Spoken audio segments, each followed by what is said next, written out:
Hey guys, it's Amanda with Tuesday Talk. This week we are talking to our sales manager, Eric Healy, also known as Taco, as some of you may know.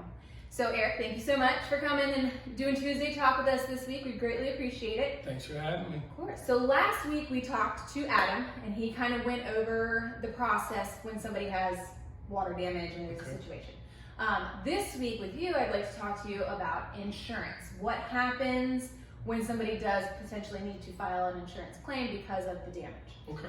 So my first question for you is, when should somebody call their insurance company in this situation like this? So we recommend calling your local insurance agent immediately, not necessarily calling the claims number because you don't necessarily know if it's claim worthy. Sometimes people have different deductible amounts. So you really want to have someone come out there, do a free inspection, evaluate the whole damage, figure out where the source came from, what caused the damage, and then we can give an estimate to kind of see how bad it is. Once at that point, then we recommend calling back to the insurance agent and then filing the claim if need be. Okay, so then once they do, let's say the deductible is lower, we do need to file the claim. What happens once the claim is filed?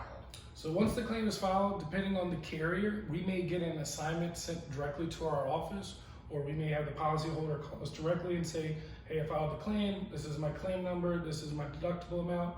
At that point, our flow coordinators will get it scheduled. We'll send out a project manager to look at the damage, to exactly know what needs to happen, what needs to be removed, how much equipment needs to be placed, if there's any health concerns with possibility of lead, asbestos, things like that. Once we have the project manager out there and all authorization paperwork is signed, then we'll send out our emergency crew to start the work. Awesome.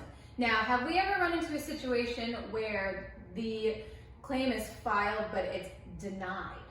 Yes. So a lot of times if you call that claims number immediately without talking to the agent or anyone else, you're going to file a claim immediately. A lot of times in heavy storm situations, when water comes from either the back door, the foundation, through the block walls, that's usually not going to be covered because it's groundwater and it's seepage. We've also seen that, behind the shower or, your toilet will leak, and then there's wood rot and there's mold damage behind. A lot of times that is not considered sudden or accidental, and it would not be covered by insurance. Okay, so in a situation where somebody does have a denial of coverage, do we, as the company coming in, do we help them in any kind of way to assure that they can still get the work done, but...